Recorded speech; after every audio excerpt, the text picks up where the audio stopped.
Hey, how's it going? Michael McQuaid here, Irish NFL show. Monday night, nobody's turned up, which is a bit embarrassing for us as a company and a brand. That's a joke. Here's the lads: Colum, Brian, Mark. Uh, how we doing? Week two, Monday night football. Bank holiday for me up here to this. I'm very slow to the enthusiasm. I'm going to get into it now, lads. But obviously, a big night of a double Monday Night Football. And Colin, a warm welcome to you. How are you doing, man? You all right? Good, Michael. I feel almost hoarse this evening from joining in with the Broncos fans in helping the team out to realize that there's an actual play clock in the game.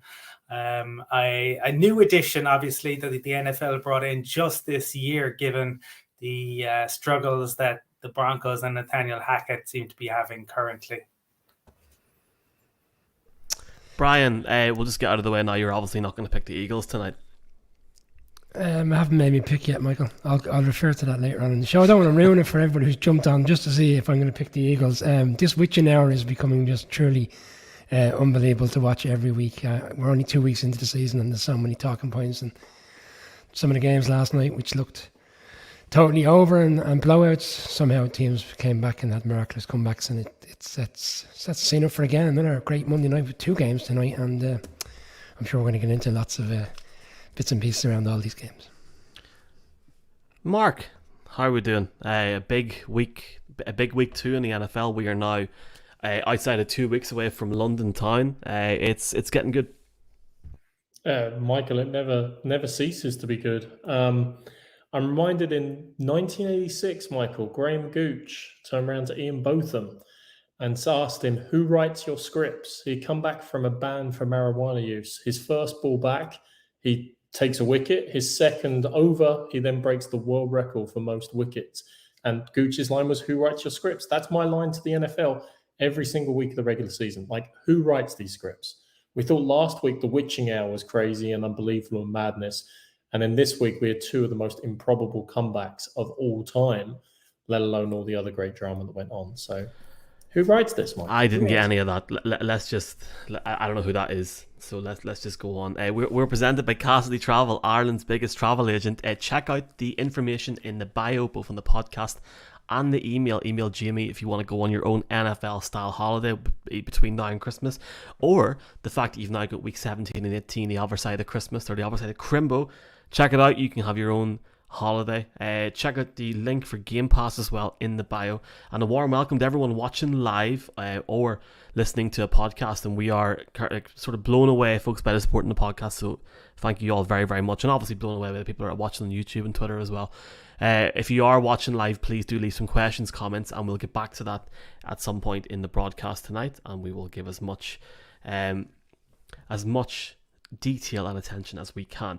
But let's get into the first segment of this broadcast tonight, and we're going to look back on what was a stellar week two. Once we do that, we will look at the game picks for tonight. There's a double Monday Night Football, so by the top of the hour we'll give our picks as well for those two games. Let's start off, Colin, the Browns. Joe Flacco. The Browns had a 13-point lead over the Jets, and Joe Flacco completely ruined them at the end, turning back the years literally with a stunning win. And it was only one surprise in what was an absolutely insane NFL Sunday. But hell of a comeback from the Jets. Robert Saleh said he was keeping receipts. If anybody's keeping receipts, you might want to look at my picks yesterday. Sweet Jesus, huh? Well, this was a huge shock. In fairness, most people didn't give the Jets any chance against the Browns, but kudos to the Jets and kudos to Flacco. And they seem to have certainly found themselves a wide receiver in Garrett Wilson, who was outstanding. And it would have been very easy again for the heads to drop. 133 left, down 13 points. It should highlight to everyone around the league that games are never over. And truly, it's a cliche, any given Sunday, it exists for a reason. And, I've heard a lot of talk, I suppose, today about how Chubb should have gone down. instead of running in that touchdown. I think it's going to be very, very hard to get a player not to actually score. I think it was much more on the Browns defense, their inability to stop the Jets. But Flacco, in those last couple of tries, he was marching down the field at will, and that is not something I expected and not something we've seen in a while. So yeah, kudos to the Jets. A great comeback and a great win. Hell of a win for the Jets, Brian. Garrett Wilson looked at one point like he might be severely injured, and then he just played on. Not an issue whatsoever. Yeah, he showed last night the attributes to why he was the 10th pick in the first round, and he was highly sought after by a number of teams. We saw the Lions move up to 12 very quickly after to take a wide receiver. Yeah, he had a big game. But I do want to go back to the Chubb thing for a piece. I know Colum is right when he's saying that you can understand why Chubb has ran the touchdown in. He's probably thinking, with all due respect, it's the Jets. We've got a strong defense. We're 13 points up. And again, he was expecting a kicker who had a solid game last week, the rookie, to kick an extra point, which he then goes and misses. But a couple of years ago, Chubb had a similar scenario where he was running down the sideline. All the people playing fantasy, all the people who had money on him to score a touchdown, expect him to run it in. And when he got to the 1 yard line, he walked off the field and he said, I needed to take the ball out because essentially that won the game. So I was quite surprised to see, having seen it before with that particular player, that he didn't do the exact same thing. What about that blown coverage? Like, I know that we're saying about Flacco went up and down the field, but the initial touchdown to get themselves in a position to go for the onside kick, blown coverage. I mean, there was no blown coverages all day by and large with this Browns, and then they go missing at the wrong time. And Amari Cooper, he scores a touchdown in the game, and then how he muffs that in terms of, like, you bring your best players on for onside kicks, your wide receivers are the most solid hands. For him not to take that ball, to be honest, is unforgivable for the Browns team that should be really 2-0, and they're reeling off it. They're very difficult to beat. I mean, this one could stench and stay with them for quite some time. Hell of an NFL Sunday, Mark, and obviously talking about this first game as I have volume up on my 4 computer screens that we're talking about right now. This was some performance from the Jets to turn it around and really shut a lot of people up in the league, including I think everybody here, because there's been Jets fans calling us out for weeks now on Twitter, and Patriots fans. Hi everyone. Hell of a performance and really impressive as well. It's great to see them give Robert Saleh and that management, especially Mr. LaFleur on the offense, a chance, and they deserve that result yesterday. No, they absolutely do, Michael. I think it's fair to say that we've been pretty complimentary of Robert Saleh as a coach, and I've certainly called out the fact that I think he is a great coach. There's always just been the question, do they have enough talent on the field? And, Joe Flacco starting, he certainly rolled back the clock. There's a few quarterbacks that we've called out from time to time, and many people in the media have called out from time to time that week 2 certainly made statement performances. And we never doubted, I don't think, that the defense on the Jets would substantially improve. And they definitely did this weekend. But there is a question to be said. I mean, yes, Flacco led the team down twice. But to what extent did the Jets win it and the Browns lose it? We can talk about that in another big game I'm sure we'll come to very shortly. It's not just the Chubb decision. Kareem Hunt went out of bounds on one occasion when he could have kept the clock running. Cade York, let's not forget, he was the GOAT last week. He's certainly the GOAT this week as well, but on the opposite end of the spectrum, because he missed the extra point. If he doesn't miss the extra point, the game's still going to overtime unless the Jets go for 2. So his miss after that Chubb touchdown is pretty critical in the whole scheme of things. The Chubb decision we can analyze to and fro, but still there's so many opportunities for them to do something differently. I mean, how about recover the onside kick instead of trying this weird shepherding it to the sidelines nonsense that seemed to occur? Fair play to the Jets. They made the plays. And we talked a little bit about how Brian Daboll was fired up after week 1 with the Giants. Did you see the reaction of Robert Saleh after the game-sealing interception? That is a man who's fired up and also has a team that's fired up for him. Like, their reaction to him genuinely was quite inspiring as well. So, huge kudos to the Jets. We don't get to say it very often. I think it's the first time since 2010 that the Jets, Giants, and Jaguars and Lions, have won on the same day. So, dreams can come true, Michael. The Jets, remember, only put up 9 points in week 1.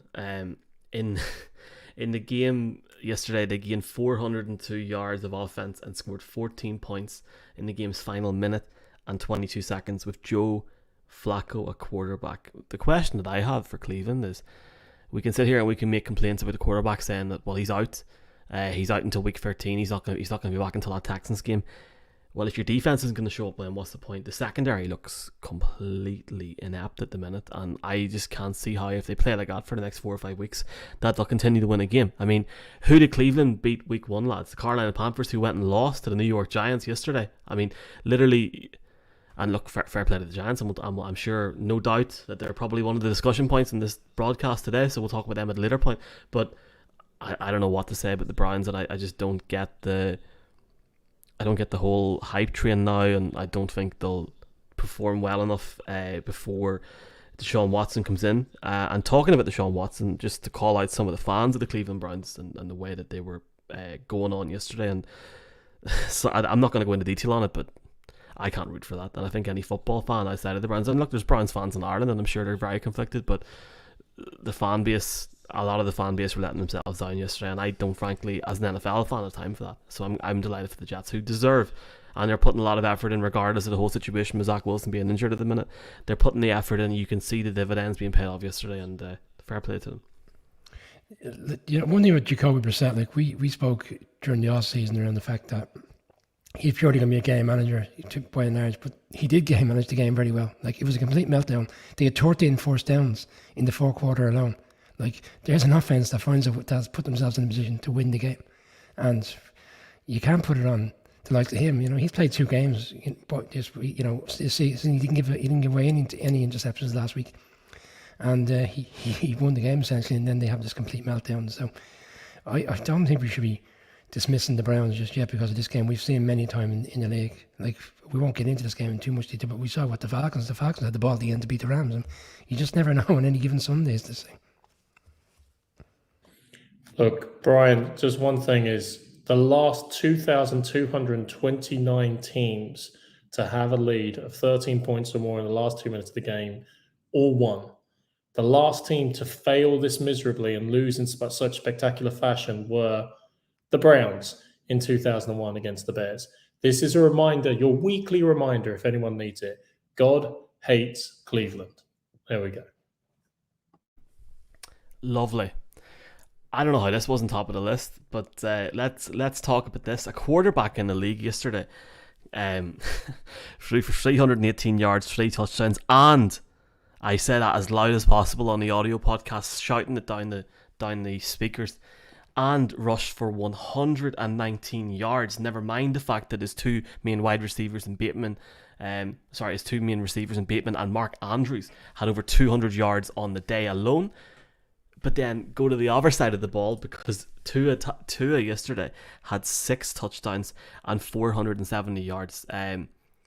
It's a real pity, Colum, that we have peaked as a league in week 2. There's no game this season's going to be better than this. There will be no game statistically that will be better than this. And I asked this last night, I'll ask it again. Who in the hell, regardless, I don't care if you have Tyreek Hill or Waddle or Gesicki or anybody, who in the hell lets in 28 points in the fourth quarter to any team? I mean, don't get me wrong, it was unbelievable from the Dolphins. But what's going on in Baltimore as well? Like, it's just insane. What a game, man.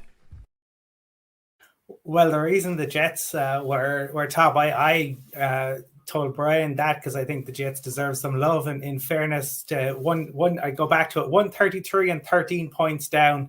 Phenomenal. This was a phenomenal performance as well, obviously, from Tua and the Dolphins. I can't say, they like to come back in the manner they did, but the Ravens have injury issues, and the Dolphins have speed like we have not seen in the league in terms of Waddle and Tyreek Hill, and they have a head coach in Mike McDaniel who is incredibly creative and is using them in all sorts of interesting ways. So the ways in which they're lining up, it creates confusion. This was great. This was like one of those old kind of heavyweight boxer fights that you used to see, because there was a lovely creativity from the Ravens as well. And Lamar was at his brilliant best.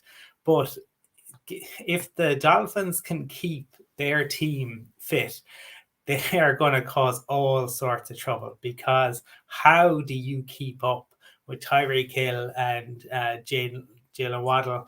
And Mark's guy Gesicki was even getting in on the fun yesterday. So I am intrigued to see what Mike McDaniel could do. It's only week 2. Things are still settling down there. There will be ups and downs. They're not going to win it. They're not going to be able to come back, and they can't allow themselves to get into holes like that again. But I was very impressed with the Dolphins offense yesterday. Brian, if they play like that every week, they're going to win the AFC East, yeah? Yeah, if Tua was given all the time in the world to throw the ball down the field, like he wasn't late in the game, because the first half they pressured him non-stop and he couldn't manage it. And then towards the late fourth quarter, the Ravens only rushed 2, and then they went 0 coverage on Tyreek Hill throughout the course of the game. Last week the Patriots doubled up on Tyreek Hill and he still had a reasonably good game. Didn't score a touchdown, but his stats were still quite high. They went 0 coverage throughout the course of the fourth quarter. And there's 28 points off 21 plays. Like, at what stage did they not realise that Tyreek Hill is one of the fastest wide receivers in the league, and they continuously allowed him to go 0 coverage? With a new defensive coordinator, that must be, Harbaugh must be saying, what were you doing there? There were so many plays in this game that were explosive. Like, the Ravens had six explosive plays in the game, and they scored 3 touchdowns off them. So usually when you score 3 touchdowns through a game, you're also eating into a lot of clock. There was so much time left in the game. Okay, I'm not saying that it was ever like they were going to come back at being 21 points down going into the fourth quarter, but they didn't run out the clock. They didn't have these long drives which out in the clock and tore down that Dolphins defense. So it was like quick boom, boom, boom touchdowns. And there was 2 fourth downs in the game by the Ravens that they went for, and they didn't get any points off. The one which they fumbled, if they take 3 points there, I know it's only 3 points, but still the momentum and the direction of the game may change. And then there was another one where they went for a 4th down in around the middle of the field and they didn't get it. So it's a what-if scenario. Tyreek Hill 191 yards and 2 touchdowns, but I just couldn't understand why they didn't adjust the secondary. Bearing in mind they were getting injuries and they were bringing players in, why they just didn't double team them, jam them at the line, put someone in behind them, like what the Cardinals did to Devontae Adams throughout the course of that game. So they've it's an incredible comeback, but Tua got so much time in the fourth quarter. But I did say at the start of the season I felt they would run the Bills close, so it doesn't surprise me that McDaniel's getting this reaction out of his team. Mark, we're on course now for something out of the wire with Lamar Jackson. The Bills going up every week for this guy in Baltimore. Are we going as far as 290 million if he continues to play like this? Because Tua played incredible, but Lamar Jackson still had one hell of a game. And Lamar deserves a huge amount of credit, and his price point only goes up every week that goes by. He's certainly bet on himself this season, him and his mother, to negotiate his contract. And yeah, the price point definitely goes up for Baltimore. I mean, let's be honest, they still put 38 points on the board. I mean, are Miami winning the AFC if they play like that every week? The answer is no, because their defense needs to substantially improve. But I don't want to take away from what is a historic comeback and historic performance. I mean, we just talked about the stats for the Browns game. I know this was bandied around. 771. That's what the record was for teams being behind by 21 plus points in the fourth quarter. Again, 2011, I think, was the last time a team had come back from this size of a deficit. So again, it's a monumental achievement to come back how they did. Records were set all over the place. Hill and Waddle, first teammates in history, in NFL history, to have 10 plus catches, 2 touchdowns, and 150 receiving yards each. So this question about whether these explosive, speedy threats could kind of enliven what had been a bit of a moribund Dolphins offense last year have been affirmatively answered. And Tua, yes, you are the only quarterback in the entire league who never goes by his surname on broadcasts, because they'll call out Jackson, they'll call out Rodgers, they'll call out Brady, and they'll come to Tua and they'll go, and Tua throws. I can empathize. I can understand that to a large extent. However, I've definitely been critical of him. I've questioned his ability to throw a deep ball. In that fourth quarter, he threw some amazing deep balls. And what was it, 467 yards, 6 touchdowns, 1 off the NFL record? I mean, this wasn't just a performance. This was, okay, he had 2 picks in there as well. We must acknowledge that. But this was one of the greatest performances in the entire franchise history of the Miami Dolphins. And considering they had Dan Marino for 18 odd years, that is exalted company to be in. So enjoy it, Dolphins fans. Enjoy it, anyone who has supported Tua during this time. And let's see what the rest of the season holds. It's certainly going to be fun next week, as you say. Really looking forward to that game. I'm sure that'll be on TV next week. If you don't know what I'm talking about, the Bills are playing the Dolphins at 6 o'clock on Sunday. So can we all light a metaphoric candle or do whatever you do to pray in any certain religion? Just everyone pray that game's on TV on Sunday. Mike McDaniel, Tua, the confidence that he has now, like I thought he would completely combust on the last play yesterday before they got the final touchdown, and he proved everyone wrong. That offense wasn't just amazing, it was fun to watch, and the fact was it 4.9 yards of separation for Tyreek Hill. How can you cover Hill and Waddle? And never mind Gesicki, you can't.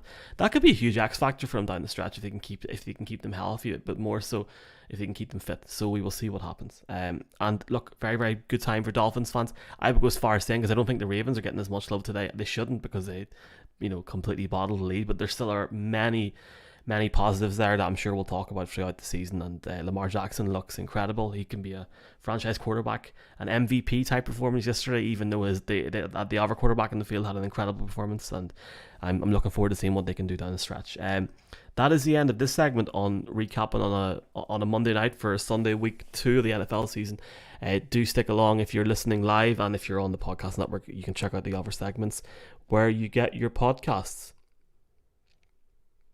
Okay, the next game we're going to talk about is the Arizona Cardinals going up against the Las Vegas Raiders, and the Raiders defeated in overtime, and I'll give my piece in a few minutes. Raiders sitting 0-2, Colum at the bottom of the AFC West. Granted, they started the season against Justin Herbert and that unbelievable hybrid offense, and some of the defense getting to Derek Carr last week in SoFi looked like something from a movie at one point. But they've had a difficult start, but they had a lead yesterday and they couldn't get it over the line. Are you concerned about their progress in the AFC West this season, especially now that they have to play Kansas City twice, they have to play Denver as well? I mean, it's going to be a very, very big few weeks for Josh McDaniels and this Raiders team that are trying to get their first win in week 3. Yeah, it's going to be a real test of Josh McDaniels, the coach. And Stephen O'Rourke had tweeted at halftime yesterday saying he was a little bit worried, even though they were so far ahead. And I said, no, it's you'll be fine. And if there's a team you want to be points up on, it's the Cards. And wow, was I made to eat my words, because Kyler kind of turned the narrative, which has always been that he doesn't respond when he's in a hole. But in fairness to him, that win was his yesterday, much more so than Cliff Kingsbury or anybody else. And I'm sure Brian and Mark will likely get into it. But for the Raiders, the concern is around Devonta Adams, right? I had talked about how his grandparents were coming into town and he was so excited for this. He had 2 receptions for 12 yards. Right, we were told all off season that this was it. They knew each other from college. It was going to be instantaneous, and this was going to be fantastic. That would be the concern if you're Josh McDaniels and looking at this. They need to get Derek Carr and his best wide receiver on the same page ASAP. Brian, the Cardinals have come under a lot of what's the word? Kyler Murray's come under a lot of crap over the last few weeks, controversy. He was unbelievable last night, especially towards the end of the game. Yeah, he completely, the Raiders' defense was on their knees. They were so tired. He essentially tired them out. And when he's continuously running like that, it's very difficult to manage him when he's in that kind of form, and when he's healthy and he's the road runner, as I like to call him. It's very difficult. I just want to jump back to Devonta Adams' piece. He was only targeted 7 times as well in the game, but they did double cover him. They double covered him for the entirety of the game. Green Bay, he was double covered in Green Bay, but they found ways to get him the ball and get into the end zone and make explosive plays. So they're going to have to figure that out. If you look at the numbers throughout the course of the other players, Monroe and Renfro, they were got 60, 70 yards. So essentially, they just moved away from Adams because it wasn't going to work. But they're going to have to figure that out. They were 20-0 up at half time. They scored 3 points in the second half. They didn't convert one third down in the entirety of the second half. They literally couldn't move the ball for the entirety of the second half. I mean, one touchdown probably would have killed the game off, and they couldn't find it. And they left the Cards hanging around. I know 20-0 it sounds comfortable, but they were still hanging around, still let them opportunities to get back in. And then Hunter Renfro, who had 6 fumbles in the entirety of last season, he's had 3 in a week. So he needs to correct that issue because, after and it was a strange play call because he fumbled the one before that and he got away with it, and they went straight back to him and his head wasn't right. He fumbles again, and Simmons punched the ball out. So it's a great rallying win for the Cardinals for a team that's 20-0 down, and we've said last week they looked like they were going in the wrong direction. On Friday or last Monday, I think we suggested that they might end up 0-4, 0-5 the way they were going, but they've got off the slide very quickly. Similar performance in terms of passing, Mark, that Kyler Murray had to Mac Jones yesterday, stats-wise. Both had a touchdown, one interception, and very similar completion rate. Yeah, slightly different, I would say, in terms of impact, dynamism, and excitement, to say the least. I'm just reading the numbers, and I was delighted. Yeah, I know, and that's always the story behind the numbers. I mean, let's be fair. I mean, the Cardinals in the first half were abysmal. Their offensive line was a turnstile. You have Max Crosby smiling and laughing because every play it was like, I don't know, Christmas shopping for the Raiders D-line. And the offense, still left points on the board, but they were efficient. And yes, 20-0 up. And the same way the Rams game, they were 20-odd-0 up and everything. It looked like these late frame of games are going to be a bit boring. There's going to be a few runaway victories and everything. So fair play to the Cards for fixing their woes and fixing elements and obviously tightening up on defense as well at the same time against an offense that lost its way. But how much, and I think Colum kind of alludes to this, how much was that an offensive change or Cliff Kingsbury fixing that offensive line? And how much is it just Kyler Murray doing Kyler Murray things? More than a few comments from Cards fans this weekend. It's like, do we still need that study clause? Does he need to study anything? Or does he just make it up freestyle? The 2-point conversion will live long in the memory banks as one of the great NFL plays. 21 seconds, the ball's in play for that. And in the end, it still looks like he just walks it in, just with the speed he has. Every single one of those plays was essential. If he doesn't get that 2-point conversion, he don't get enough points to send it to overtime in the first instance. So it's all of those incremental plays during the fourth quarter, delivering when he had to. And yet, it could have still gone wrong. Let's remember, they got stopped on that first drive in overtime. But the Raiders seemed like a defeated team. Brian rightly notes Renfro fumbled twice in a row, but in between that was Carr almost throwing an interception directly at the defensive back. It almost looked like they were just trying to find a way to throw it away and implode in relation to it. So very sad for Raiders fans. Again, amazing that this comeback only ranks 3rd on the list of comebacks that we're talking about in the show for week 2. Just the craziness of the NFL. And the funny thing is, all you lads have pretty much summed it up. I was going to talk about Hunter Renfro and the fact there was 2 fumbles there. The pass to Marquise Brown from Kyler Murray was stunning. And I've been very vocal, especially online, about Kyler Murray. Do I think he could maybe take it to the next level? If they can find a way, as you said, Mark, to play both halves and play every quarter to the standard that they did towards the end of that game yesterday, they'll be in Arizona in February. I have no doubt about it in my mind. I still think Cliff Kingsbury's a completely woeful coach for this Cardinals team, and time will tell whether I'm right or not. But the Raiders, I think, are now in a position where, the Chargers have lost the game. There's massive issues, and I know somebody will talk about later on about the Broncos and their offense.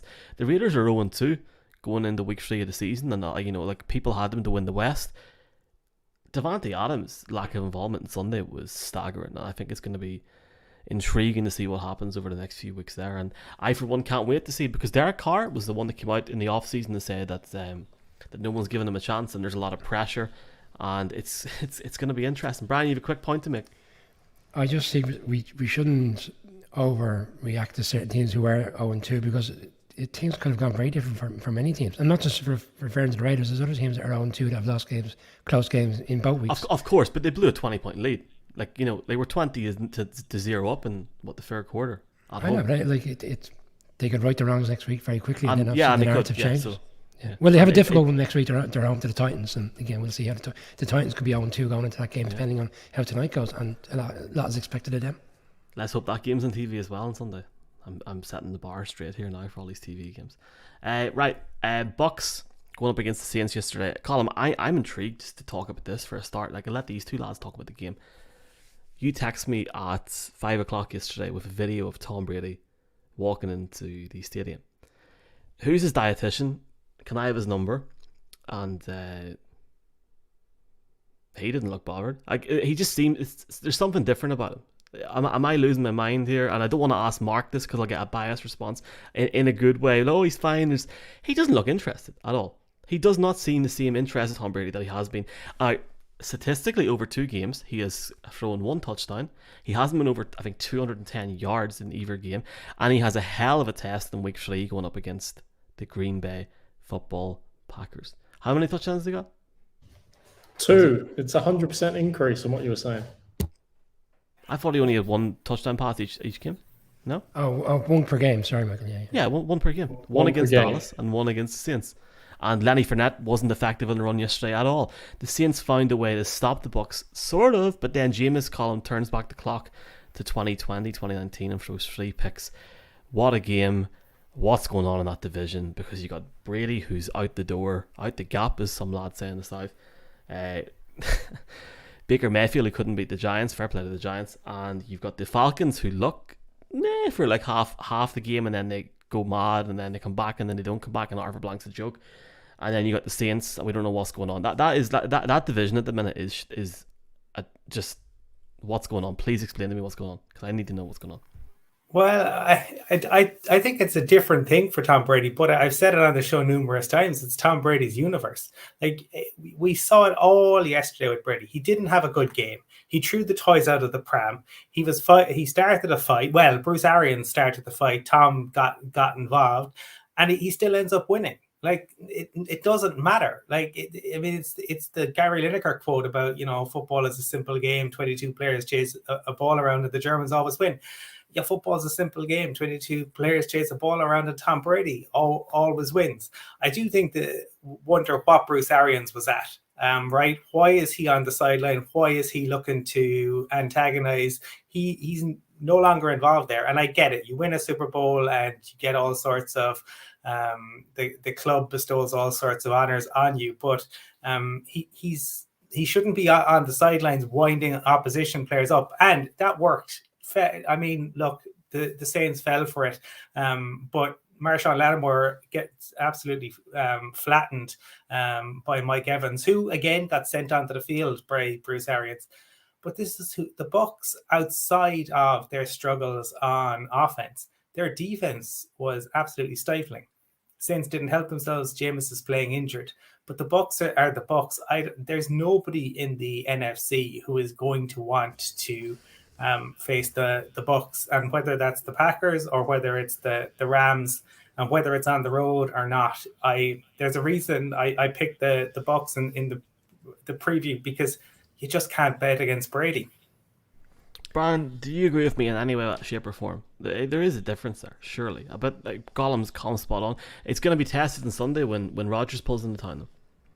I do agree with you, Michael. He's not playing to the level we've seen before. But there's a combination of things. One, maybe it is. Maybe he's not back fully fit. Maybe taking that time off during the training camp has impacted him. He hasn't got all the players available to him. Evans hasn't helped himself. He's got a suspension now. He's out at the Packers game on Sunday. And bearing in mind, Julio Jones is unlikely to play. Godwin's going to be out. So he hasn't helped the team. What I would say is, yeah, the row was uncalled for, but again, you saw how the players reacted to anybody having a pop of Brady. So it shows there that there's still the camaraderie within the camp and the team, and their love for Brady is very evident. What Evans went over to the referee and says, "It's Tom Brady. What did you expect me to do?" That's what he said to the referee, clear as day. If you watch the pullback, I was hoping you would have the answer, because there was so much going on last night. I didn't get a chance to actually figure out why was Bruce Arians on the sideline. Colum says, "Yeah, okay, he's won a Super Bowl for them." This isn't Bill Belichick we're talking about. He's won 1 Super Bowl for the team, and all of a sudden he's back on the sideline. How's Todd Bowles allowed that to happen? It's his team now. He needs to move on from that situation. It doesn't make any sense. The Bucs defense struggled for large parts of last season, but they're a serious outfit. The 2 games, I know the Cowboys were hapless last week offensively, but like the Saints have got a lot of players there. Thomas coming back, Olave, Landry, and Kamara was a big loss to them. But the Bucs defense this year could be we're also used to Brady and the great stats and all the touchdowns. Maybe it's his last season will be more geared towards a team that's defensively dominated, which allows him not to have the best of seasons. But because we're so used to seeing him being so great, maybe we just have to accept it's not what we're going to see this year.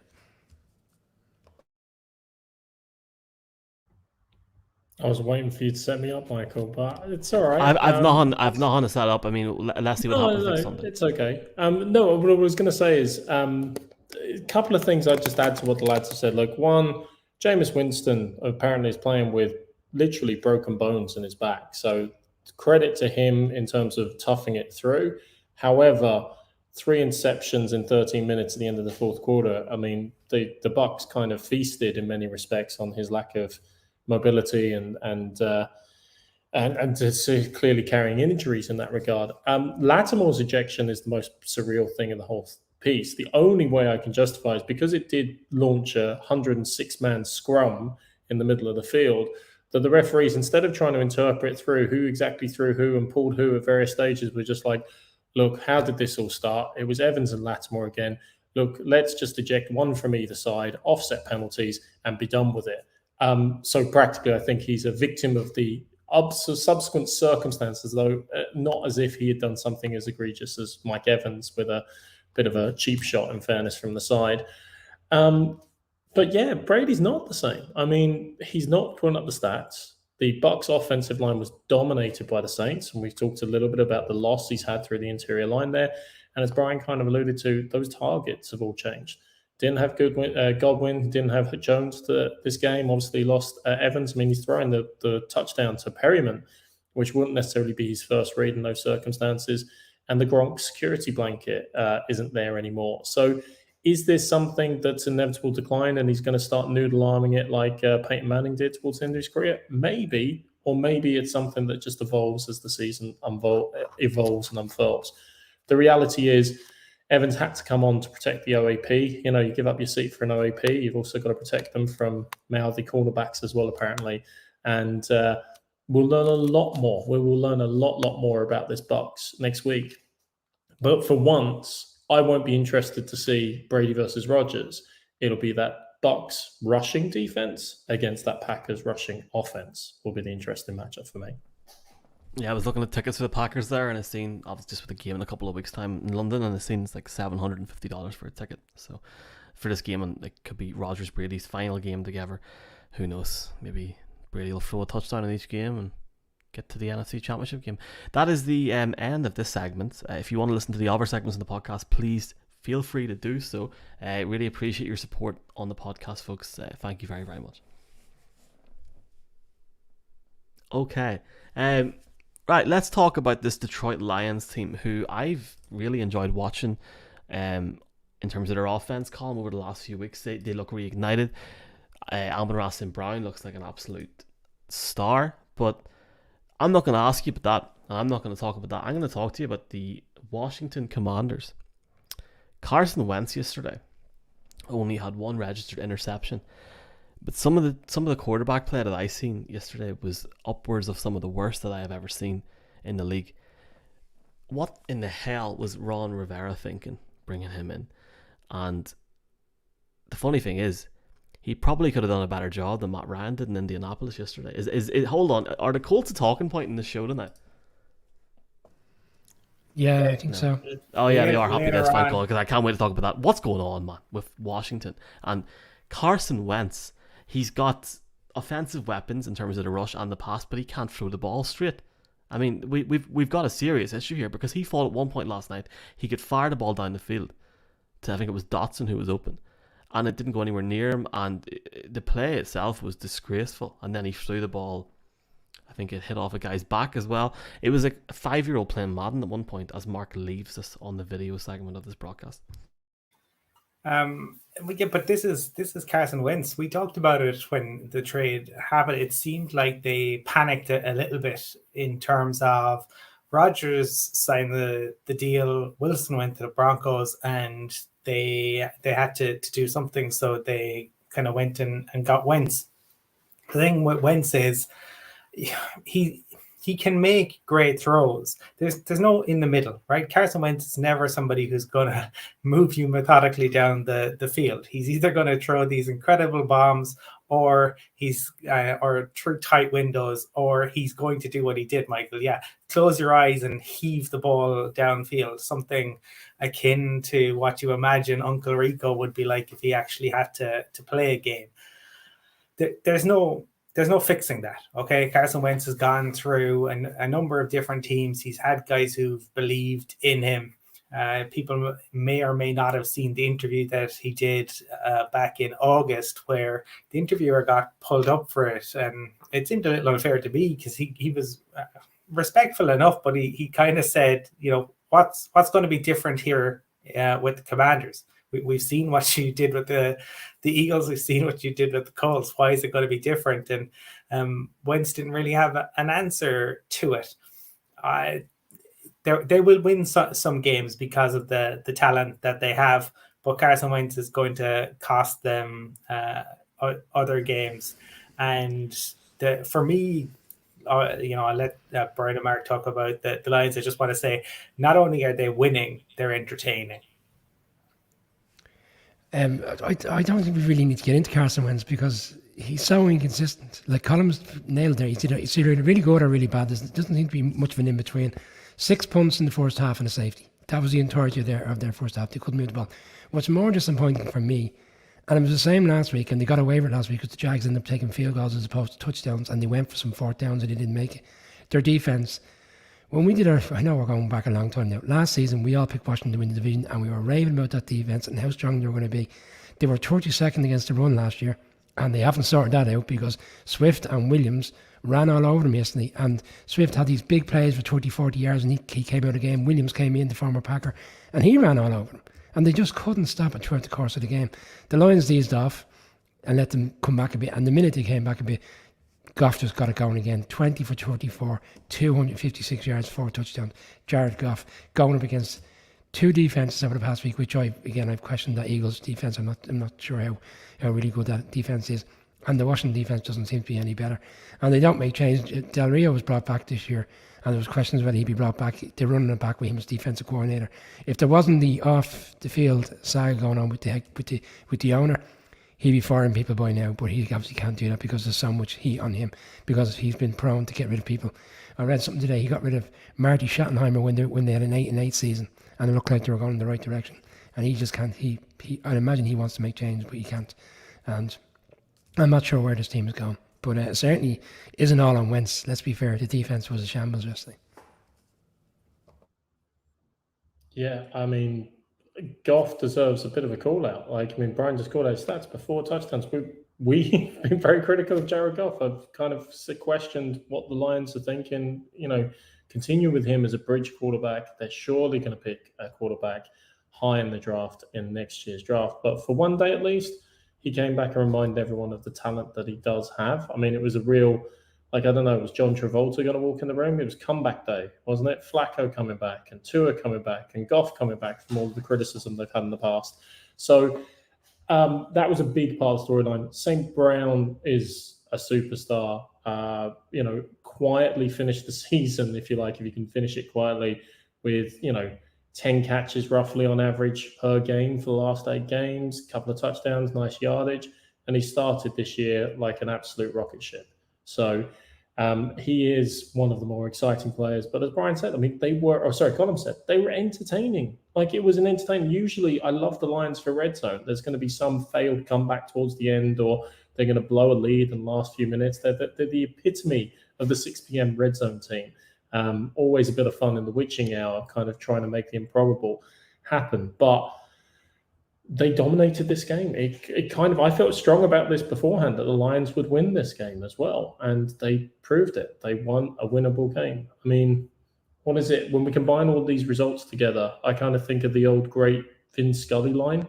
The late Vin Scully said, in the year of the improbable, the impossible just happened. All of these quarterbacks playing well, some of the comebacks we've seen, pretty much it was the impossible week 2 in the NFL. Thanks to everybody for their comments. We will read them out at the end of the show. Really appreciate it. Do fire in loads. We'll read them all out at the end until we're here. If we're here to Monday Night Football, We will do it. The Lions scored 35 points in week 1, 36 points in week 2. The big takeaway from week 1 was DeAndre Swift having like over 120 yards rushing. That didn't happen yesterday, and that's probably the only negative they had. But at the same time, Sim Brown had 68 yards rushing on the day. So they need to try and maybe find to get the ball to Josh Reynolds a bit more. He only had 38 yards with a touchdown.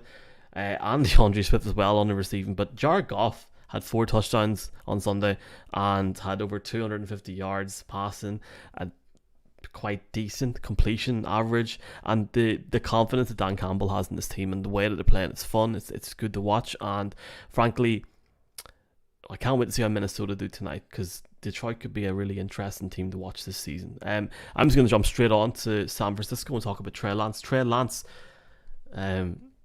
Huge story on Sunday, and massive story. I think this is huge, and I know there's a lot of Niner fans in Ireland, in the UK, and Europe that will listen to the show or watch this broadcast, and I feel awful for Trey Lance. Trey Lance breaks his ankle, but the thing for me, Colum, is the way that Jimmy Garoppolo went in yesterday and just done his job. And this is a man that was training by himself.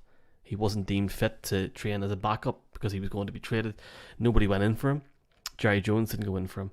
And now he's QB1 with his fourth chance of taking this team to a Super Bowl. He didn't win against Kansas City. He couldn't get past the NFC Championship game. But the 49ers, ironically, are in a better position now than they were at quarterback in the short term. They're in a better position now than they were at 8:30 yesterday even, because they have a quarterback that they can rely on, and they can actually open up the plays more, because it was way too limited on Trey Lance. Well, they've a quarterback they know. They have more certainty there. Michael, Trey Lance, he's played no football. This is the thing. There's nothing to say about this. They kept Jimmy G. Jimmy G comes in. We know what Jimmy G is. Are they capable of going to the Super Bowl? Yeah. Are they capable of winning a Super Bowl? Possibly, if everything goes right. Will Jimmy G be the reason they win a Super Bowl? No. Why did they bring Trey Lance in, or any quarterback? Because they didn't feel Jimmy could do it. To me, we know what the 49ers are. They're a fantastic team. We talked about it in the season preview. They have incredible talent. Some of their best players are the most elite guys in the league. I don't think there's a whole lot to discuss on the 49ers. They beat up on a really, really bad Seahawks team. Seahawks won their Super Bowl on the opening week of the season. Nathaniel Hackett and the Broncos should look at that yesterday and be absolutely embarrassed. The Seahawks didn't score an offensive point. They scored off a kick six. The 49ers beat them up in every which way. They couldn't pass the ball. They couldn't run the ball. The Seahawks are in for a long season. The 49ers have 2 outstanding QBs on their roster. The Seahawks don't have a single solitary QB. And the Broncos in the first half last week made Geno Smith look like vintage Joe Montana. The 49ers defense showed the Seahawks up yesterday. Richard Sherman was chirping an awful lot in that first half. Even during yesterday's game about Russell Wilson, he stopped tweeting at all about it, funnily enough, in the second half. I think it's going to be a long season for the Seahawks. I expect the 49ers to have a very good season. I expect probably double-digit wins, and they'll go to the playoffs. But ultimately, I think Jimmy G will hold this team back. Brian, the Seahawks had their leading rusher was Rashad Penny, who had 15 yards rushing on Sunday. Do you place any blame on Kyle Shanahan or John Lynch in terms of the whole way they've handled the Trey Lance situation at all? Do you care enough? Because it's clear that the way that he was playing in the first 2 weeks, albeit you can't really count the first week of the Weber situation, but even in the preseason and in terms of what we've seen last season, it was very structured and quite sort of, it wasn't as open as what they have now. And Colum's right, they probably will get over 10 wins. Well, this is the problem when you try to turn a quarterback into a running quarterback as well. When I say turn him into a running quarterback, he's got the attributes to be a running quarterback, the likes of Lamar and Josh Allen. But like Lamar got injured last year, unfortunately he gets injured on a run play. That's why I'm kind of hesitant about how I feel about quarterbacks who are, whilst it's great, you run the risk of losing your quarterback in the long term, and that's essentially what's happened. I think it makes things even more difficult. Like we spoke last week about this 49ers team, the difficulty, and I said it last week, is most times when teams take a quarterback in the draft at the top end, it's because they're rebuilding. They're not rebuilding. They're a team that feels they can go to the Super Bowl. You see the reaction of some of the players after the game with Jimmy G. By all accounts, the locker room was really energised after the game, a lot more so than what they saw in training camp. And for a guy that had little reps, you touched on it, Miley, during the training camp, he was doing very little. He would have had very little reps this week for him to be able to go in there. And by all accounts, Shanahan had to basically tell someone to get me the Seattle playbook from last year's game, because essentially he couldn't use it, the playbook which was in front of him, because it was all geared towards Trey Lance. Seattle's offense, you're correct, was dreadful. They only had 14 first downs in the entirety of the game. But I don't think it's all doom and gloom for Seattle the way Colum is alluding to, because they'll win next week against Atlanta and they'll be 2-1. And the reality is they're a team not going in the right direction in terms of winning a division or being competitive in the division, but Pete Carroll will still find a way to get wins. But when you come up against a defense as dominant as Sam Brown, we spoke about in our NFC West preview, that this arguably is one of the best defenses in the league, and they only built on that in the draft, is they're going to come up against defense that can shut them down very quickly. Really looking forward to that preview on Sunday, on Friday. I know we're going to go through every game this week in detail, so I look forward to hearing that. Does anyone know where that game is it in Atlanta or in Seattle? It's in Atlanta. Nice. I look forward to that. I picked the Seahawks this week because I thought that Trey Lance would struggle against the Seahawks, and Jesus, I mean, he did struggle. He broke his ankle.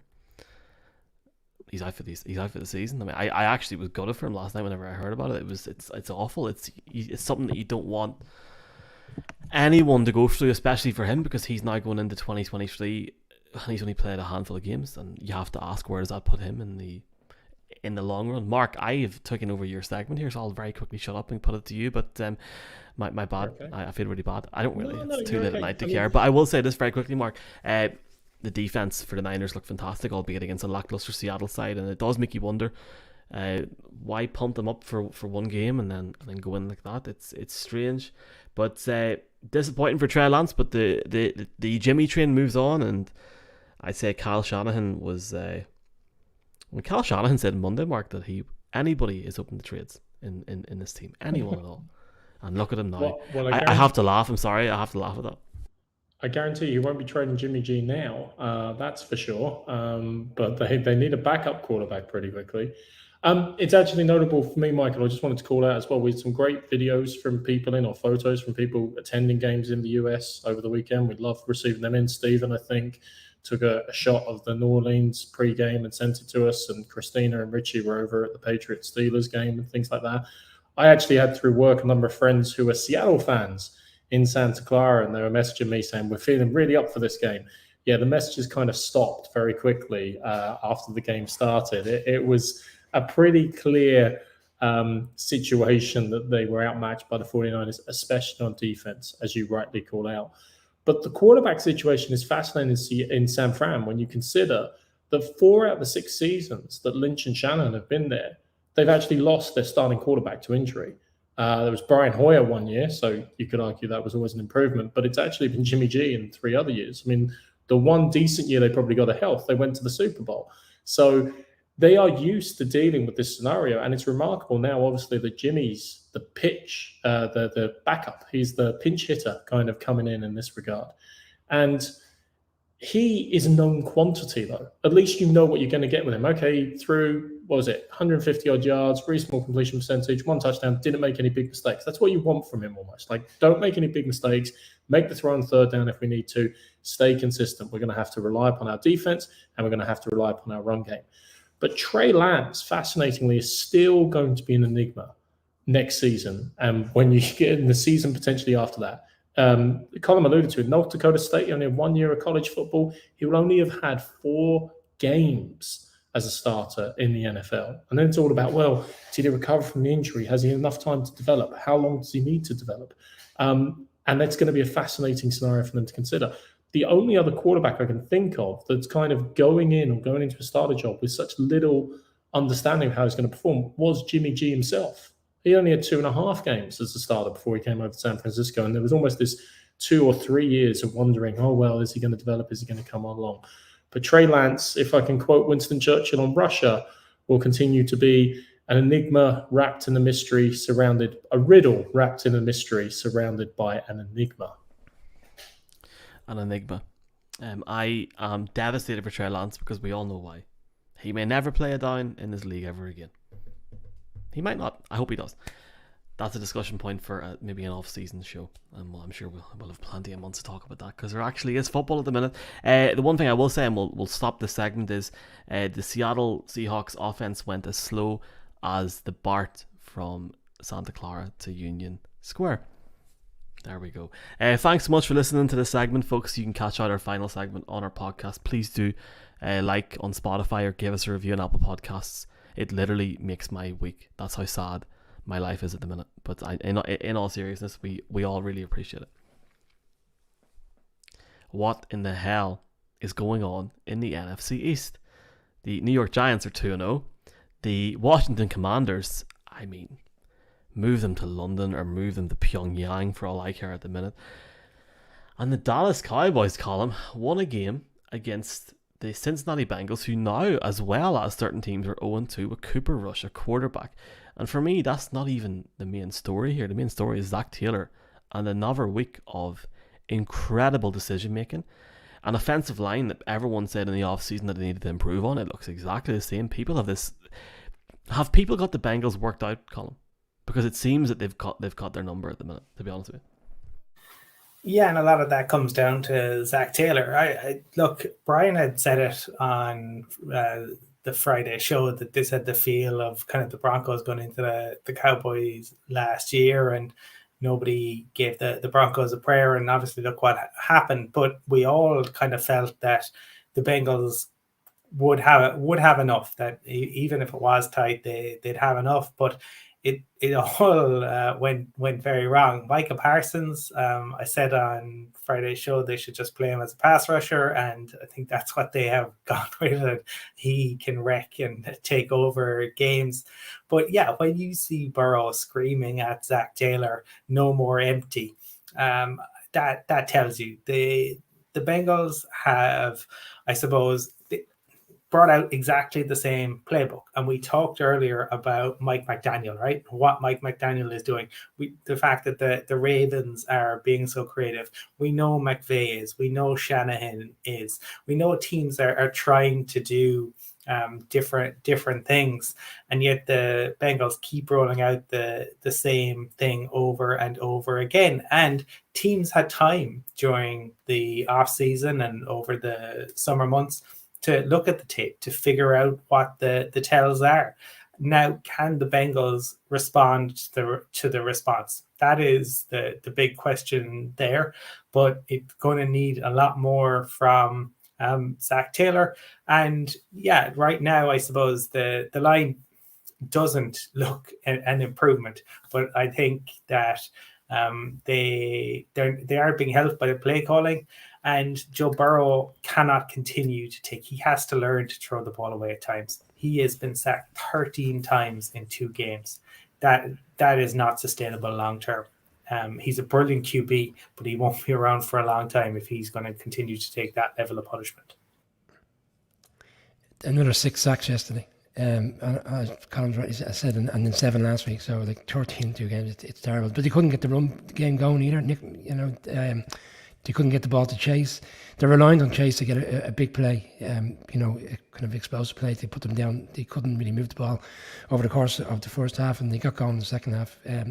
Flipping on the Cowboys, like again, nobody gave them a prayer. The expectations was that the season is over. We've had all that kind of people feeling interested during the week that they just felt the season was gone already, and Jerry Jones needs to make a trade. He's not going to do it because it'll allow him to walk away from this head coach. So for him to come out, and in fairness, they've been saying all week, and you kind of just take it as a given that they're just saying it because they have to say it. They said Cooper Rush knows the offense. Why would we make a trade and start having to get some, lined up and understand exactly what we want out of him? He knows the offense. He did it last year. Well, it wasn't great for all the games. He did it in Minnesota, and he had a really efficient game. And on the last drive, when the game looked like potentially he could get away from them, he had 4 first downs and let them down for the field goal. So it is what I felt it would be. Like, I did pick the Bengals, but in the back of my head, I always had a feeling it was something similar to what we saw last year when no one gave the Broncos a pair and they went in there. And the Cowboys where last week the season was over for them, they're now 1-1, and Rock going into next Monday's game against the Giants with a lot to play for. Frank Pollock is the person who we should hold accountable for some of this. Frank Pollock is the offensive line coach for the Cincinnati Bengals. He's been an offensive line coach for about 15 years in the NFL. He was a former player. He actually won the Super Bowl with the 49ers, played guard and tackle. But I tell you what, Joe Burrow came off and he was saying something similar to Pollock about the game plan, but it might have been a slight derivation thereof. Basically, they've got to fix it. They've invested so much in it to protect Burrow, but what I really don't understand, and yes, some of it is reflective of the inconsistent line play, but the Bengals have come out now twice in a row, and it's almost been a lackadaisical approach. I don't see the urgency on the offense. I don't see the urgency from the play necessarily, and they sleepwalk through about a half, maybe three quarters, start to figure out their right game plan and protecting Burrow long enough to get some passes off, come roaring back into the game and just leave enough time to mess it all up as they did against the Steelers last week and the Cowboys this week. Hopefully that isn't a pattern for the rest of their season for all the Bengals fans out there. They obviously had such a lack of success over the years. Obviously, you'd hope they build on last year for their point of view rather than retreat therefrom. But really, the story should be, and we focus on the Bengals because we focus about how many times poor Joe Burrow is getting knocked down, but the story should be about the Cowboys. Cooper Rush did what he needed to do. Micah Parsons, this week, they just gave up any pretense that he is anything other than an edge rusher and allowed him to wreak havoc from the edge position on the Bengals offensive line in particular. And that defense came to play, and they definitely keep the Cowboys in it. I mean, there is a question now. It's like, well, depending on when Prescott gets back, looking at the Cowboys schedule, can they remain sufficiently close and sufficiently in the race in the NFC East? So we'll obviously see how that develops, but for 1 week at least, it was good enough. Fair play to the Cowboys. Congratulations. And Bengals, sort your stuff out. The Cowboys fans have been crying out for early last week, and they were crying out towards the back end of last season to see more of Pollard as opposed to seeing Zeke Elliott all the time. And yesterday they were really efficient in using Pollard in the run game and obviously getting outside on the perimeter and taking receptions in. He's a really dynamic player, and they really need to use him more. Did anybody talk about Noah Bryan? No, because I've been. No, we left that for Noah you. Bryan, thank you, because I would have killed you if you had said that there. I actually would have. I genuinely think I would have left this stream. Entered the league in 2017, got his first touchdown yesterday. If you'd said 2 weeks ago Cooper Rush was going to throw a ball to Noah Bryan, I did not see this coming. 20-17 over the Bengals, and what is the NFC East? And you're damn right about Tony Pollard. Tony Pollard is the best running back hybrid wide receiver in Dallas by a country mile. Ezekiel Elliott is, I don't want to say the word because I don't want to annoy certain people on certain chats, but I'm intrigued to see what they can do in terms of the Cowboys. Can Cooper Rush take them for a few weeks and have a bit of crack? That division is interesting. What's going to happen with the Eagles? Are the Eagles going to run away with this division? Are they not? That's going to be the talking point over the next few weeks for me. Let's slide into our last segment, our last sort of major discussion from week one, because your boy has to work Monday Night Football. I know it's awful, lad. It's so depressing. It's not. We had the GM column of the Indianapolis Colts on the show, and it was an honor to have him on, and I would love to have him on again. Can we just publicly point out that the Colts are a top class organization, fantastic to work with and deal with? The hell's going on with that Colts team, sir? I mean, we can sit here now and we can talk about injuries, and we can talk about Hines and Pittman being out. Well, they can't blame Carson Wentz anymore, can they, Colin? What the hell is going on in Indianapolis? Seriously, like this is. If I was a Titans fan, I'd be a happy man right now, no matter if they win or lose tonight, because that division, as it stands, is trash. Sorry. Well, if I was a Jags fan, I'd be even happier because they are could be in the mix for it. Look, the Colts hate traveling to the Sunshine State, and I talked about it on Friday, the streak in terms of the inability to win a season opener, and now the inability to win away in Jacksonville. They got beaten every which way yesterday. Trevor Lawrence had possibly his best game in a Jags uniform certainly one of his best games. The Jags, I mean, look, we all, and I think certainly the entirety of the internet gave the Jags a lot of grief for the money they gave to Christian Kirk. But if they're going to, use him as the focal point for the offense, and they did some really interesting things with him yesterday, again, letting him up in the backfield, using him not just from the slot, but all sorts of different ways. It makes it a lot more justifiable that if he continues to play like he is, well, the Jags aren't going to care, because he is playing really well through the first 2 weeks and helping out their young QB. Obviously, we still need to see more from Lawrence, but given the situation that he found himself in last year and the situation, he now has, it's night and day. You can see the change. You can see the change in the team. It would be good for the league, right, if the Jags could be competitive, right? They were the butt of the joke for so long. It was a bit like the Browns. And you'd never want to see a fan base. Look, everyone, there's peaks and troughs, but you never want to see the trough go on and on and on. So I think, it's good to see for the Jags. In terms of the Colts, Frank Reich's seat has got to be getting a little bit warm. And Jim Irsay made his feelings known at the end of last year. I can't imagine he's too happy tonight.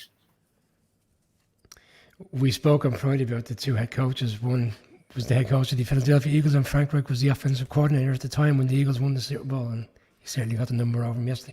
The Colts' offensive line for the last couple of years has been regarded as one of the best in the league, if not the best in the league, and they've handed out nice contracts to players because on the back of that. But from what we've seen in the first two games, they just haven't got it together. And like we saw with Matt Ryan, Mark touched on it during the season preview, how difficult he's had it in Atlanta. There was no offensive line for him. He was knocked down so many times, and right now it's nothing different than what he's saying. He's not getting any time to get the ball out, and the arm of some players, but Taylor's not been efficient in the run game over the course of the two games. You were talking about teams getting figured out. How's the Colts offense getting figured out? Because if they can't run the ball and the quarterback can't get time to get the ball out, they are going to struggle. The Jags is a great story. We said it in the off-season. We felt that they would have a strong season. Most of us picked them last week. They should have won that game in Washington last week. And I think me and Colum picked them this week. So you're saying about them being competitive.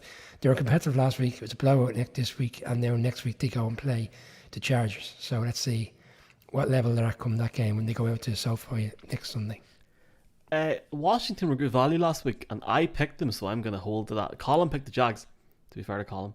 Mark, Matt Ryan. You picked the Jags yesterday? I think he picked the Jags on Sunday, yes, didn't he? Saturday, Michael. I know he did, and there was a whole thing about the... Hold on. For people on this podcast, who is making that noise? Are you that excited to talk about the Jaguars here, Mark, or what's the crack? Matt Ryan has got you all fired up. I don't know if I'm excited to talk about the Jaguars. I must admit, being a big fan of Colts' acquisition of Matt Ryan and thinking of the upgrade he would represent over Carson Wentz, I found myself watching that game a little bit and waiting for the voiceover to come on. And the voiceover is going to tell me, do not adjust your set. We control the transmission. We control the horizontal. We control the vertical, because you've now entered the twilight zone. But that's what seems to happen to the Colts every time they go to Florida. I mean, the Jags' record against them at home now is 8-0 in the last 8 appearances. I mean, it's bizarre. It's utterly and completely bizarre. But the line, and I'll just give you one line on this, Michael, so I think the guys have kind of summed it up very well. All credit to the Jags, and, just very disappointing on the part of the Colts. The one line I saw doing the rounds, which I wish I could give credit to who came up with it first, but I honestly don't know, was that the Colts are out there playing like there's a playoff spot on the line. And that, given how they performed last year, was pretty perfect, I think. Yeah, and then you watch Miami, who are probably going for a wild card, and they couldn't lace to his boots at the minute. I feel for Matt Ryan. All I'm going to say, because I know we're going to quick fire here, I feel for Matt Ryan because I feel like he deserves a chance to play in a team that can go down the stretch. He's taken a step back, and we'll talk about that more next week as far as I'm concerned. Quick fire. Colum, you're going to talk about the Broncos in 17 and a half seconds. Go. Farcical. First is tragedy, then is farce. They won the game, Colum. They did, yeah, and the least convincing win probably yesterday. They beat a Texans team who really couldn't if there had been anybody else. It comes down to Lovie Smith and a crazy decision from Lovie Smith to turn down a penalty, which allowed the Broncos for 4th and 2. If people haven't seen it, the Denver crowd acted as a human play clock. Because they needed to let them know the Broncos didn't have a punt returner on a punt. The Broncos decided they were going to give it to a fullback on a 3rd and 1. Then that didn't obviously work, got blown up. Then they were brought on the field goal unit, but that took too long, got a delay of game, had to punt the ball away. It was a shambles, Michael. So yes, they did win. Delighted that they got the win. But it's I mean, the Broncos have the most penalties in the entirety of the NFL. And through up until the 4th quarter yesterday, they actually had more penalties through the first 7 quarters of the season than points. They had 23 penalties at that point, and they had 22 points scored. The Broncos have a long way to go if they're to challenge the Chargers and the Chiefs. And Brian, you're going to talk to us about the Patriots, and they really shut me up yesterday. Mac Jones had a more, I guess, a more improved day. I'm not talking about the Patriots. That's. I think we should switch this up. We should all talk about different teams, but yes, go on ahead and talk about your 2-0 Giants in under 30 seconds, please. Well, it's early in the process, as they say. But what can you but commend what Brian Dable has done? I mean, the players he has at his disposal, and in particular on the defense. I mean, there's a lot of players there that are. We'll say they're playing above their pay level, shall we say, and what they're putting out there. There's one player going into the game yesterday, and he summed up the defense perfectly. He broke his collarbone within 3 days of training camp. He was a rookie, 4th round pick, Dane Belton, and they were going on about him saying he's a fantastic talent, but no one's seen anything of him. And he made his debut yesterday. He recovers the opening kickoff, a fumble.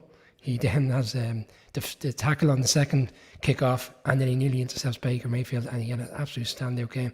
But this is what he's got. Wink Martindale is, he's got a set of players there that aren't overly extravagant and not marquee players in the league, but they're all playing together. And that's all you ask. You have a head coach and a coaching staff that are getting the best out of players. And, if you're doing that, you have half a battle where Hackett, I don't think that's the case. Players don't seem to know what their jobs are over there, in particular on the offense. Mark, improved day for Mac Jones, albeit Mitchell Trubisky is dirt. Well, I mean, Jesus, Patriots games are not going to be easy to watch during the season. I mean, that wasn't easy to listen to. I don't know what that was, mate. I'm not editing that. Sorry. Steelers games aren't going to be easy to watch or listen to either. Steelers offense is literally non-existent. I picked the Pats to win this game because I actually believed that the Pats defense would perform better against the Steelers offense more than anything else. Look, it wasn't a pretty game by any manner of means. Lucky probably touchdown in one respect. The most impressive piece of the Patriots game was driving it to seal out the game. As we saw, they held onto the ball for the last 6 minutes, 33 of the clock. And as we saw all weekend, there's a few teams that would like to be able to close out games and seal the deal. So that was the impressive piece from that perspective. 2 very quick things, though, just Michael. Kenny Golladay being missing, kind of an interesting sign in terms of how Brian Daboll is going to run that dressing room and say, you shape up or ship out, seems to be the message there. And secondly, and I have to say this purely because you called out the Browns fans earlier on, I actually thought the behavior of the Denver fans this weekend was appalling.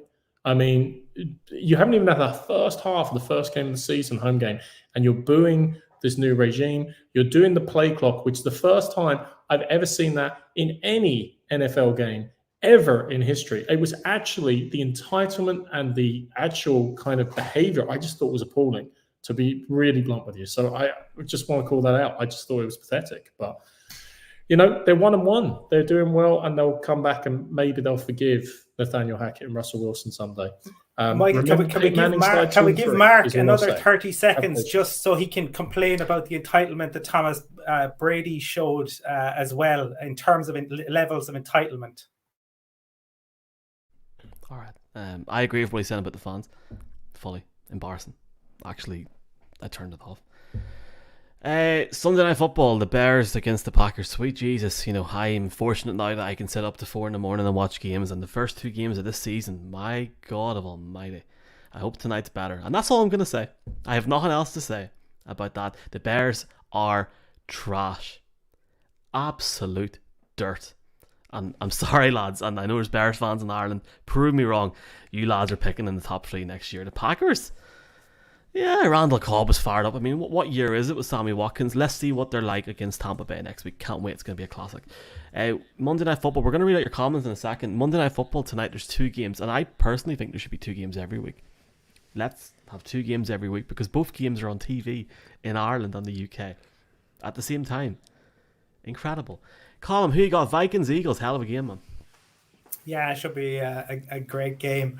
I think that obviously, look, the Vikings and Justin Jefferson and what they did last week. Kevin O'Connell's another kind of offensive genius who's put him in motion and all this sorts of stuff.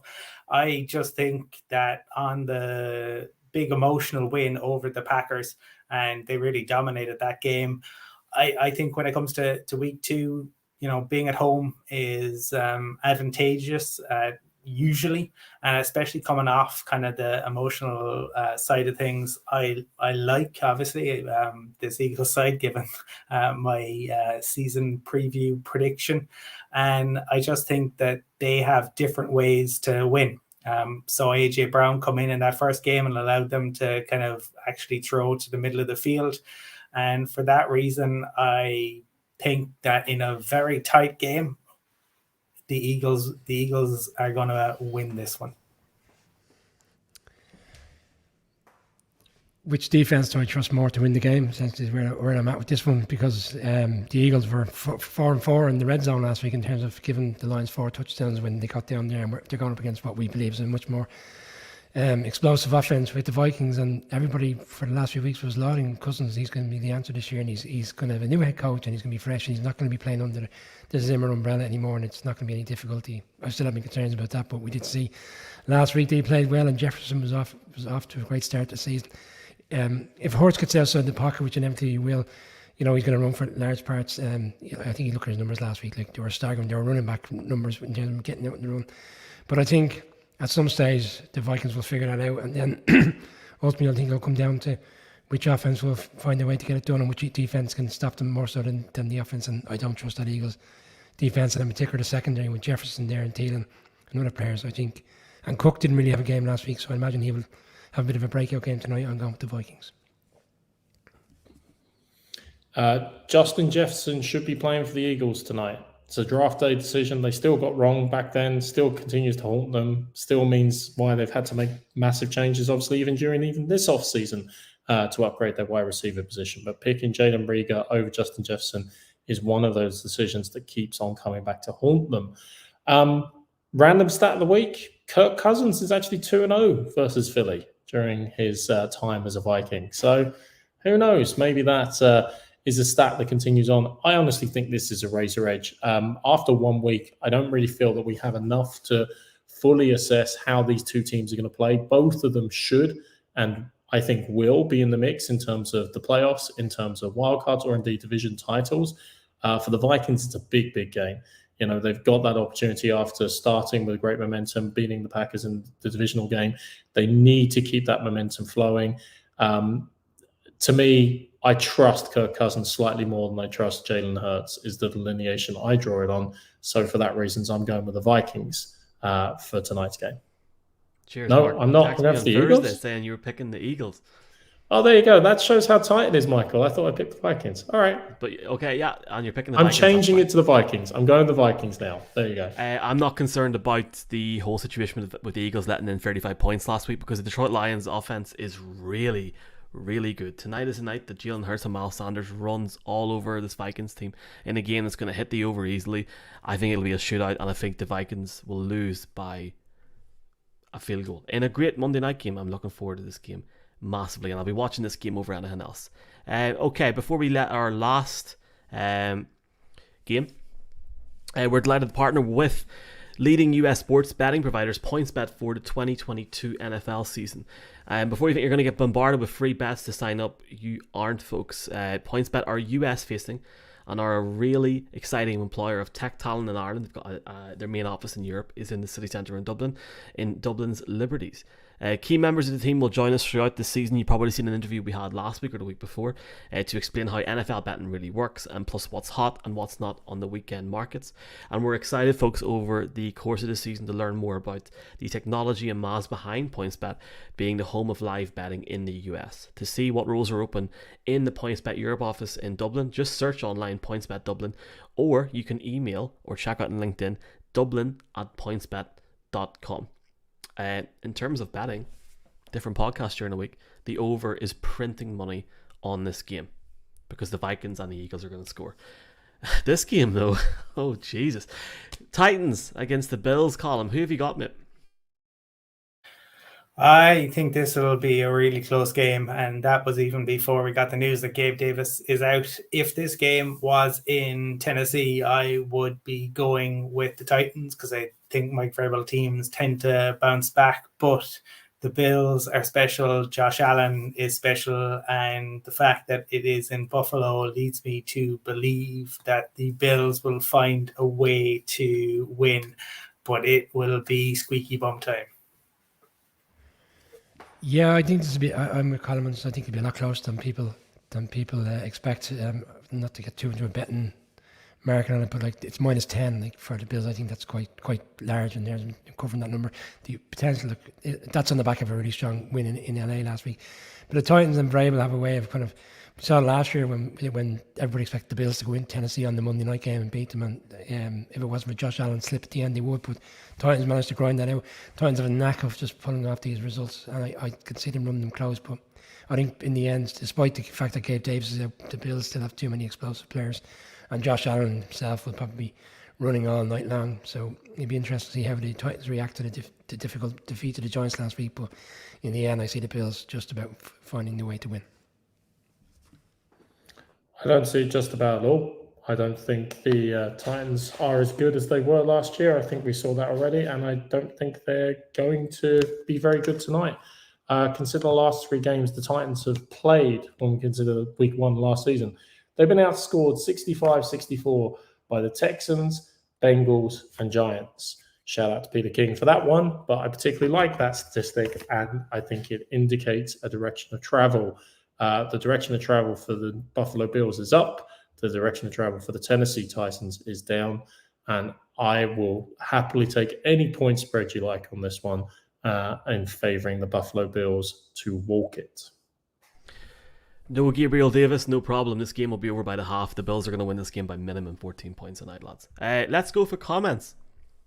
There's over 100 comments in here tonight. That's why I kept that one very short and very sweet, but I do believe. Did someone say Curly Whirly from Fred? I don't know what that means. Curly Whirly's a chocolate bar, in case you're in America and you're wondering what we're talking about. I owe Fred a packet of Curly Whirly chocolate bars. How much is that in the South? Like €7 for one, or what? I don't know. I just get them on tap here. I'll fire one down to you. Yeah, no, I have a pack here ready for Fred because that was the bet yesterday. I bet him a pack of Curly Whirlies on the Cowboys Bengals game. Okay. Keith's very happy, man. We'll get through some of Keith's comments in a bit because I know there's been a lot.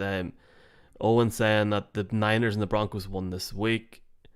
I'm here on behalf of Robert Saleh, collecting receipts. Irish Jets fans, yeah, Irish Jets fans are not happy with me anyway. Let's just put it that way. I got DMs last night. He's never heard of Beefy. That's Ian Botham's nickname, Michael. I don't know who Ian that Botham, is. One of the world's greatest all-rounders. Just go in there. All-rounder what? Does he go around the world or what? Like, what are you talking about? I don't know what you're talking about. Anyway, right, let's keep going here. Oh, nice comment. Brian looks very happy. He always does, to be honest with you. Brian's supposed to have an elite secondary. Brian's missing Clowney and Winkovich, but Garth should have been more than enough to get the statue. That is Joe Flacco. Fair play to the Jets, though. Sorry, Stephen, if you didn't like my Brian's comments. It obviously wasn't aimed at you. It was aimed at certain Brian's fans. Well done, Colin, for picking the Finns. Maybe you could ask if Joyner can be sent into space. Interesting. They love their Hallians up there. I mean, Matt Patricia. Interesting. Gonna keep going through all these. Brady must want Arians Erna. I don't know, Mr. McNutty. Let's see what happens over the next few weeks. People on the podcast are going, what is going on here? James Walsh, what do you think will happen when the Niners, after Trey Lance's injury? I think, James, that they'll make the NFC wildcard and they'll probably get to the NFC Championship game and lose to the Rams. I still have the 49ers as my pick for the Super Bowl, if you remember, on the NFC side, and screw it, I'm going to stay with it.